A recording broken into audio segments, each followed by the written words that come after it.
당신이 내가 아픈 걸 몰랐을 때 난 더 외로웠어. 아내가 떠난 지 100일째 되는 날, 남편은 우연히 그녀의 비밀 노트를 발견했다.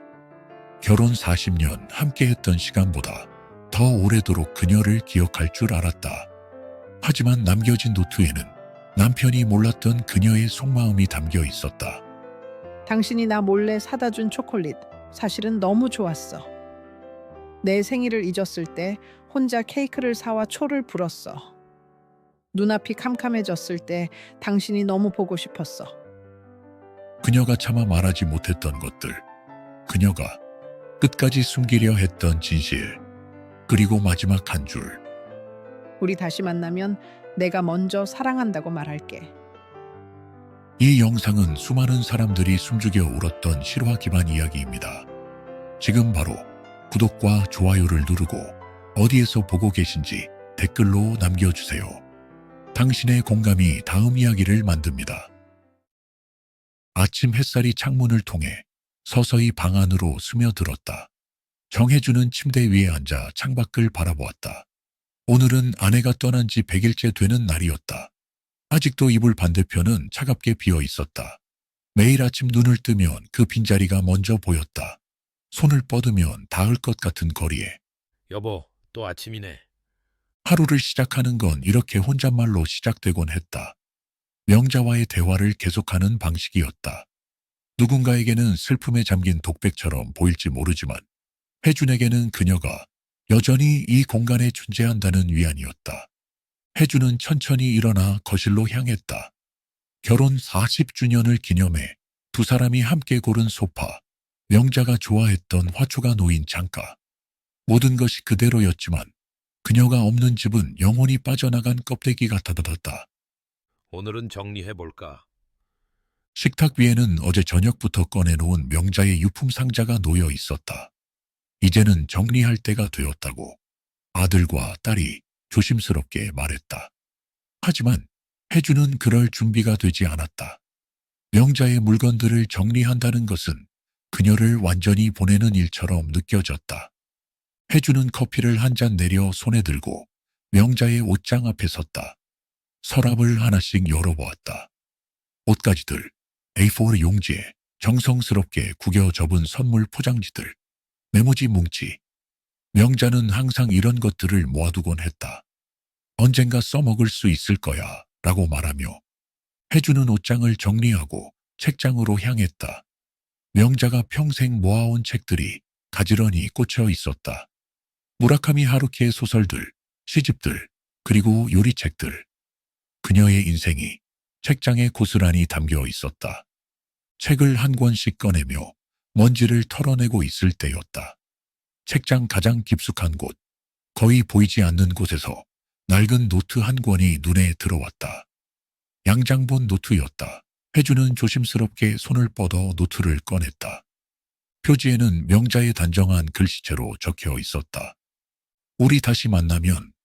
혜준의 심장이 빠르게 뛰기 시작했다. 이 노트는 처음 보는 것이었다. 40년 결혼 생활 동안 한 번도 본 적이 없었다. 그는 노트를 손에 들고 소파로 향했다. 소파에 앉아 노트를 바라보았다. 펼쳐야 할지 말아야 할지 망설였다. 마치 명자의 가장 비밀스러운 곳에 침범하는 것 같은 느낌이 들었다. 하지만 동시에 그녀의 생각을 알고 싶었다. 혜주는 깊게 숨을 들이마시고 조심스럽게 노트를 펼쳤다.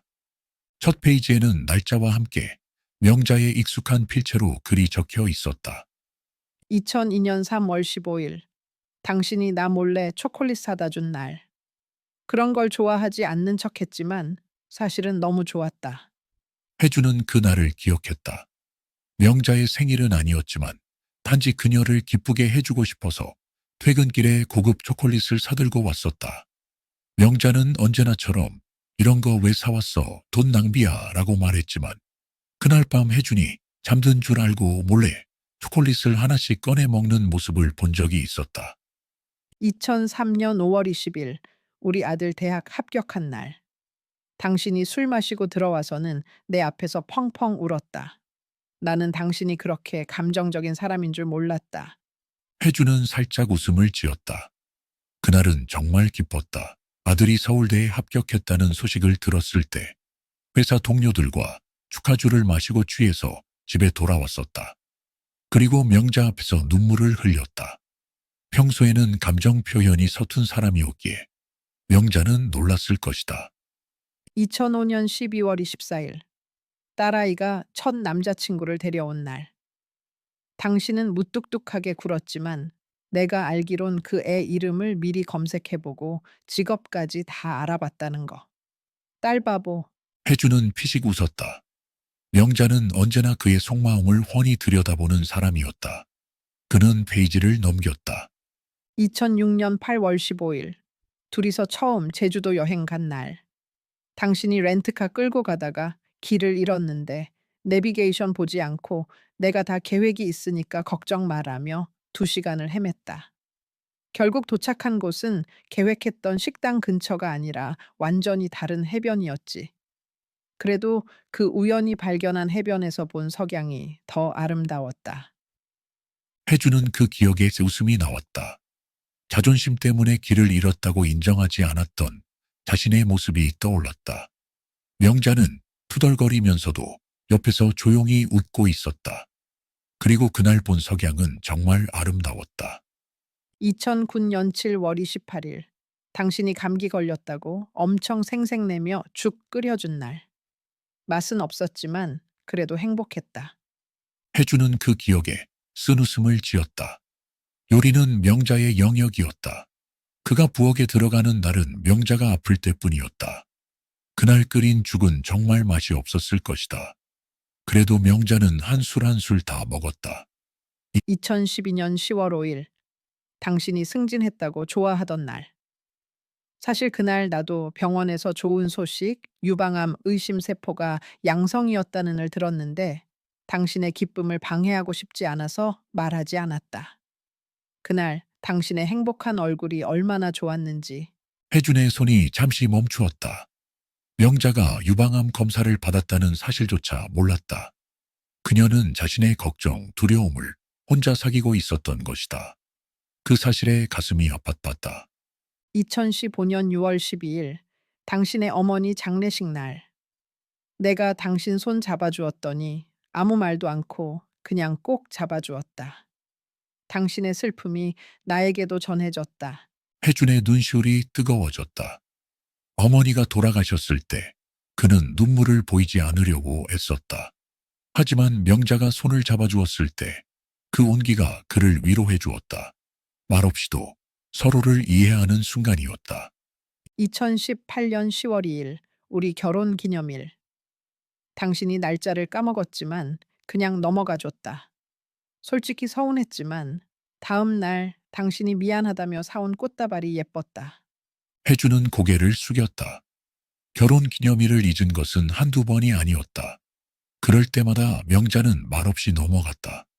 그리고 그가 뒤늦게 깨닫고 사과하면 옅은 미소를 지으며 받아주었다. 페이지를 계속 넘기며 해주는 명자가 기록한 일상의 순간들을 하나하나 되새겼다. 그들의 인생이 노트에 조각조각 담겨 있었다. 아이들이 자라는 모습, 명자의 정원 가꾸기, 해준의 승진과 퇴직, 그리고 손주들의 탄생까지. 그런데 페이지를 넘기던 해준의 손이 갑자기 멈췄다. 기록의 어조가 달라지기 시작했기 때문이다. 2020년 1월 9일. 당신이 또 퇴근하고 바로 TV만 봤다. 나랑 얘기 좀 해주지. 해주는 심장이 내려앉는 듯한 느낌을 받았다. 이 문장에는 명자의 외로움이 묻어 있었다. 2020년 3월 15일. 오늘 내가 머리를 새로 잘랐는데 당신은 알아채지 못했다. 저녁 먹으면서 얘기했더니 아, 그래? 라고만 대답했다. 나도 이제 그냥 당신에게 기대하지 않기로 했다. 해주는 뒤통수를 한 대 맞은 느낌이었다. 명자의 머리 스타일이 바뀐 걸 몰랐던 적이 한두 번이 아니었다. 그때마다 그녀는 아무렇지 않은 듯 웃었지만 속으로는 이렇게 서운해하고 있었던 것이다. 2020년 7월 21일. 오늘 당신에게 우리 이제 여행 좀 다니자고 했더니 그런데 돈 쓰지 말고 아이들 주자고 했다. 당신은 우리 둘만의 시간이 필요하다는 걸 왜 모를까? 아이들은 이제 다 컸는데. 혜주는 기억했다. 명자가 은퇴 후 여행을 다니고 싶다고 했을 때 그는 실용적인 이유를 들어 거절했었다. 그때 그녀의 눈에 스친 실망감을 알아차리지 못했다. 2021년 2월 3일. 오늘은 내 생일인데 당신은 또 잊었다. 아침에 혼자 케이크를 사와서 혼자 초를 불었다. 딸아이가 전화해서 축하해줬을 때 울지 않으려고 얼마나 노력했는지. 혜준의 눈에서 눈물이 흘렀다. 명자의 생일을 잊었던 그날, 그녀는 아무 말도 하지 않았다. 다음 날 딸이 전화해서 어제 엄마 생일이었는데 축하해 드렸어 라고 물었을 때야 깨달았다. 급하게 꽃을 사들고 집에 돌아왔지만 명자는 괜찮아, 당신도 바쁘니까 라며 웃어 넘겼다.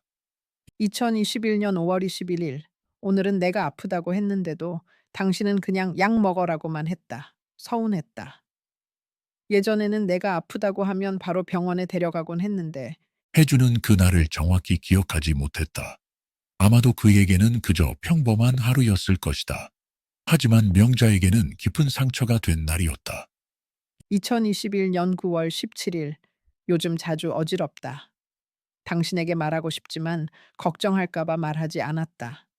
그런데 사실 더 두려운 건 당신이 별로 신경 쓰지 않을까봐 두렵다. 혜준의 심장이 무겁게 내려앉았다. 명자가 아프다는 사실을 이렇게 혼자 감내하고 있었다니. 그리고 더 가슴 아픈 것은 그녀가 자신에게 말해도 별로 신경 쓰지 않을까봐 두려워했다는 사실이었다. 2022년 3월 10일. 병원에 혼자 갔다. 검사를 더 해봐야 한다고 한다. 오늘 저녁에 당신에게 말하려고 했는데 당신이 너무 피곤해 보여서 그만뒀다. 내일 말해야지. 2022년 3월 11일. 오늘도 말하지 못했다. 당신이 아침부터 골프 약속 있다고 나가버렸다. 2022년 3월 12일. 오늘도 말할 타이밍을 놓쳤다. 당신이 저녁 내내 골프 친구들과의 이야기만 했다. 2022년 3월 13일. 더 이상 말하지 않기로 했다. 어차피 결과가 나오기 전에는 당신을 걱정시키고 싶지 않다. 혜주는 노트를 떨어뜨릴 뻔했다. 명자가 병원에 다니고 있었다는 사실조차 몰랐다. 그는 어떻게 이런 중요한 일을 알아차리지 못했을까? 자책감이 밀려왔다. 2022년 6월 28일. 결과가 나왔다. 췌장암이다. 의사는 시간이 얼마 남지 않았을 수도 있다고 했다. 당신에게 어떻게 말해야 할지 모르겠다. 혜주는 심장이 멎는 듯한 느낌을 받았다. 명자는 췌장암 진단을 받고도 그에게 말하지 않았다. 처음 그가 알게 된 것은 그녀가 갑자기 쓰러져 병원에 실려왔을 때였다. 그때 의사가 암이 상당히 진행된 상태라고 했을 때 혜주는 충격에 빠졌다. 하지만 명자는 이미 몇 달 전부터 알고 있었던 것이다. 2022년 7월 15일. 오늘 당신에게 말하려고 결심했다. 하지만 당신이 퇴직 후 시작한 등산 모임에서 새로운 정상을 등반했다며 너무 행복해하는 모습을 보니 그 기쁨을 앗아가고 싶지 않았다. 조금만 더 기다리자. 혜주는 자신이 얼마나 둔감했는지 깨달았다. 명자가 점점 말라가고 있었는데도 그는 그저 요즘 다이어트 하니? 라고만 물었다. 그녀는 미소 지으며 응, 조금이라고만 대답했다. 2022년 12월 31일. 올해 마지막 날. 당신은 올해도 벌써 끝이네라고 말했지만 난 내 인생의 마지막 해가 될지도 모른다는 걸 알고 있었다. 혜준의 눈에서 눈물이 흘렀다. 2022년의 마지막 날, 그들은 함께 와인을 마시며 새해를 맞이했다. 그때 명자는 평소보다 조용했다. 하지만 혜준은 그저 그녀가 피곤하다고만 생각했다. 그는 떨리는 손으로 다음 페이지를 넘겼다. 2023년 1월 5일. 오늘 당신이 내 손을 잡더니 요즘 왜 이렇게 말랐어? 라고 물었다. 거짓말을 해야 했다. 요즘 식욕이 없어서 라고. 당신이 의심하는 눈치였지만 더 묻지는 않았다. 2023년 2월 14일. 발렌타인데이. 당신이 오랜만에 초콜릿을 사왔다. 먹을 수 없었지만 억지로 한 조각 먹었다. 당신의 그 마음이 너무 사랑스러워서. 2023년 3월 20일 병원에서 항암 치료를 시작하자고 했다. 하지만 효과가 있을지는 의문이라고 한다. 오늘 마침내 용기를 내서 당신에게 말했다. 당신은 크게 놀라고 충격받았다. 미안해. 더 일찍 말했어야 했는데. 혜주는 그날을 생생하게 기억했다. 명자가 조용히 그를 거실로 불러 앉히더니 혜준아, 내가 아픈데 오래 못 살 것 같아 라고 말했다. 처음에는 농담인 줄 알았다. 하지만 그녀의 눈에 고인 눈물을 보고 심각성을 깨달았다. 그날 밤 혜주는 화장실에 가서 혼자 울었다. 명자 앞에서 무너지고 싶지 않았다. 2023년 4월 5일 항암 치료가 시작되었다. 너무 힘들다. 하지만 당신 앞에서는 강한 척하고 있다. 당신이 밤에 몰래 울던 소리를 들었다. 내가 당신을 이렇게 아프게 해서 미안해. 혜주는 명자가 자신의 울음소리를 들었다는 사실에 놀랐다. 그는 그녀에게 강한 모습만 보여주려고 노력했다. 다 잘 될 거야 라고 말하면서. 하지만 명자는 알고 있었다. 2023년 5월 10일 병원에 입원했다. 당신이 매일 병원에 와서 내 손을 잡아준다.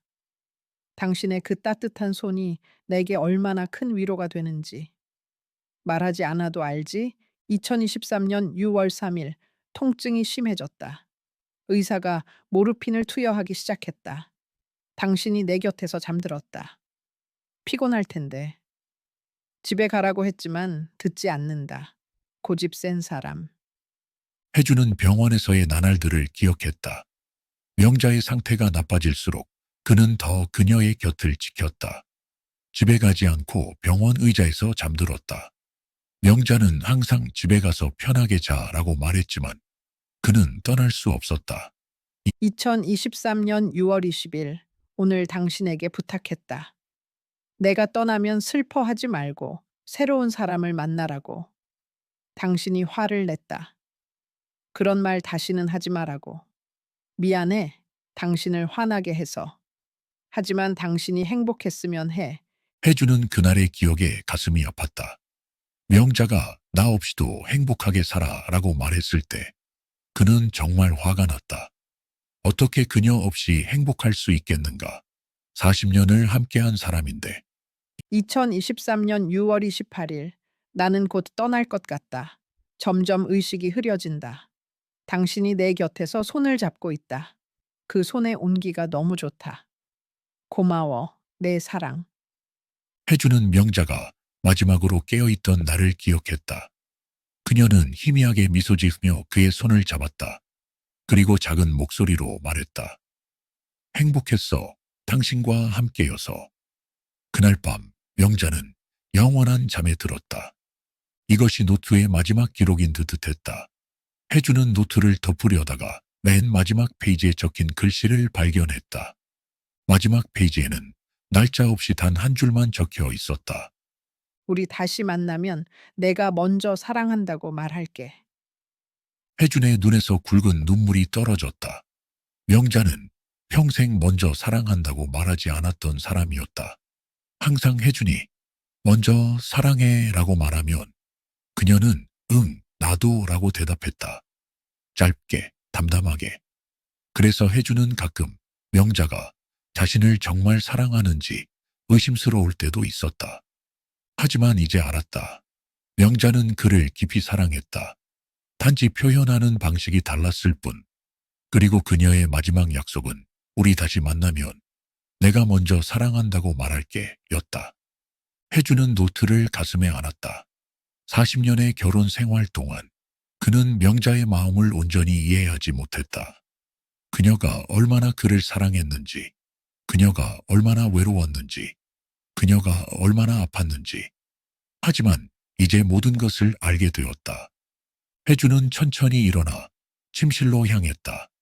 침대 옆 탁자 위에는 명자의 사진이 놓여 있었다.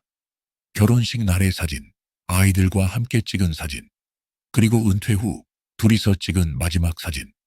명자는 언제나 카메라 앞에서 수줍게 웃고 있었다. 여보, 혜준의 목소리가 떨렸다. 미안해. 눈물이 흘렀다. 내가 너를 더 이해했어야 했는데, 네가 아프다는 걸 알아차렸어야 했는데, 네가 외롭다는 걸 알았어야 했는데, 혜준은 사진을 손에 들었다. 지금도 늦지 않았다고 생각해. 내가 너를 얼마나 사랑하는지 말하고 싶어.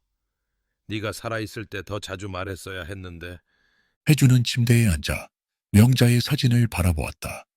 사진 속 명자는 언제나처럼 조용히 미소 짓고 있었다. 그 미소 뒤에 숨겨진 외로움과 아픔을 이제야 알게 된 것이 너무 가슴 아팠다. 내가 널 더 소중히 여겼어야 했어.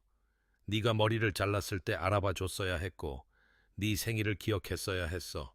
우리 더 많이 여행도 다녔어야 했어. 혜준의 목소리가 떨렸다. 그리고 네가 아프다고 했을 때 더 세심하게 물어봤어야 했어. 약 먹어라고 대충 말하지 말고 병원에 데려갔어야 했어. 그는 깊게 숨을 들이마셨다. 넌 항상 내 곁에 있을 거라고 생각했어. 우리가 함께 나이 들고 함께 늙어갈 거라고 생각했어. 그런데 갑자기 네가 사라졌어. 내 삶의 반쪽이 없어진 것 같아. 혜준은 잠시 침묵했다. 방 안은 고요했다. 오직 시계 초침 소리만이 들렸다. 여보, 내가 정말 후회하는 건 내가 널 얼마나 사랑하는지 충분히 말하지 않은 거야. 항상 내가 먼저 사랑해라고 말했지. 그리고 넌 항상 응, 나도라고 대답했어. 너무 짧게, 담담하게. 가끔은 네가 나를 정말 사랑하는지 의심스러울 때도 있었어. 혜준의 눈에서 눈물이 흘렀다. 하지만 네 노트를 읽고 알게 됐어. 넌 나를 깊이 사랑했다는 걸. 단지 표현하는 방식이 달랐을 뿐이라는 걸. 그리고 내 마지막 약속. 우리 다시 만나면 내가 먼저 사랑한다고 말할게. 혜준은 눈물을 닦았다. 나도 약속할게. 우리가 다시 만나면 내가 더 나은 사람이 되어 있을 거라고. 네가 아프다고 할 때 더 귀 기울이고, 내 생일을 절대 잊지 않고, 네가 머리를 잘랐을 때 바로 알아차리는 사람이 되어 있을게. 그리고 매일, 매일 내게 사랑한다고 말할게. 혜준은 깊게 숨을 들이마시고 천천히 내쉬었다. 그리고 오랜만에 큰 소리로 말했다. 사랑의 명자야. 그 순간 창문으로 따스한 햇살이 비쳐 들어왔다. 마치 명자가 미소 짓고 있는 것처럼. 바깥에서 전화벨 소리가 들렸다. 혜준은 천천히 일어나 거실로 향했다. 전화기를 들었다. 아버지, 저예요. 오늘 괜찮으세요? 제가 지금 갈게요. 딸 수영의 목소리였다. 혜준은 잠시 침묵했다. 아버지? 응, 괜찮아. 오늘은 혼자 있고 싶어. 정말요? 오늘이 엄마 100일인데. 알아. 그래서 혼자 있으면서 엄마랑 대화하고 싶어. 수영은 잠시 말이 없었다. 그리고 조심스럽게 물었다. 정말 괜찮으세요? 응, 괜찮아. 걱정하지 마. 내일 같이 식사하자. 전화를 끄는 혜준은 다시 명자의 노트를 손에 들었다. 그리고 소파에 앉아 처음부터 다시 읽기 시작했다. 이번에는 더 천천히 명자의 마음을 더 깊이 이해하기 위해. 창밖으로 보이는 하늘은 맑았다. 명자가 좋아하던 날씨였다. 혜준은 문득 떠올랐다. 명자가 생전에 늘 하고 싶어 했던 제주도 여행. 그들이 처음 함께 갔던 그 해변을 다시 찾아가 보는 건 어떨까? 그곳에서 명자와 대화하며 그녀에게 더 많은 사랑의 말을 전하는 건 어떨까? 여보, 우리 다시 제주도 가자. 그때 우연히 발견한 그 해변에서 석양을 보자. 혜준은 미소 지었다. 비록 명자는 이 세상에 없지만 그녀와의 대화는 계속될 것이다. 그리고 언젠가 그들이 다시 만날 때 명자가 먼저 사랑해라고 말할 것이라는 약속을 기억하며 혜준은 그날까지 더 나은 사람이 되기 위해 노력할 것이다. 창가에 놓인 명자의 화초가 바람에 살짝 흔들렸다. 마치 명자가 고개를 끄덕이는 것처럼. 혜준은 노트를 가슴에 안았다. 그리고 속삭였다. 여보, 고마워. 나에게 이 노트를 남겨줘서. 네 마음을 알게 해줘서. 그는 창밖을 바라보았다. 구름 한 점 없는 맑은 하늘. 어디선가 바람이 불어와 혜준의 뺨을 스쳤다. 마치 누군가의 손길처럼 부드럽게. 우리 다시 만나면 혜주는 미소 지었다. 그때는 내가 더 나은 사람이 되어 있을게. 노트의 마지막 한 줄이 그의 마음에 깊이 새겨졌다. 우리 다시 만나면 내가 먼저 사랑한다고 말할게. 그리고 그때까지 혜주는 명자의 기억을 가슴에 품고 살아갈 것이다. 그녀가 남긴 비밀 노트를 통해 깨달은 사랑의 의미를 간직하며 오늘 당신은 사랑한다는 말을 하셨나요? 40년이라는 긴 시간을 함께 했지만 서로의 마음을 완전히 이해하지 못했던 혜준과 명자의 이야기. 가끔은 가장 가까운 사람에게 가장 솔직하지 못하는 것이 우리 인생의 아이러니인지도 모릅니다. 말하지 못한 사랑, 표현하지 못한 감정, 나누지 못한 아픔. 우리는 모두 다음에라는 시간을 믿으며 살아갑니다. 하지만 그 다음이 영원히 오지 않을 수도 있다는 것을 잊고 살지는 않으신가요? 지금 이 순간 당신의 소중한 사람에게 마음을 전해보세요. 사랑한다는 말, 고맙다는 말, 미안하다는 말. 오늘 전하지 않으면 내일은 너무 늦을지도 모릅니다. 이 채널에서는 매주 여러분의 마음을 울리는 이야기를 들려드립니다. 구독과 좋아요, 알림 설정을 해두시면 새로운 이야기를 놓치지 않으실 수 있습니다. 여러분의 소중한 경험과 생각도 댓글로 나눠주세요. 우리 다시 만나면 그때는 아무런 후회 없이 만날 수 있도록 오늘 하루 마음속에 담아둔 말을 꺼내보는 건 어떨까요?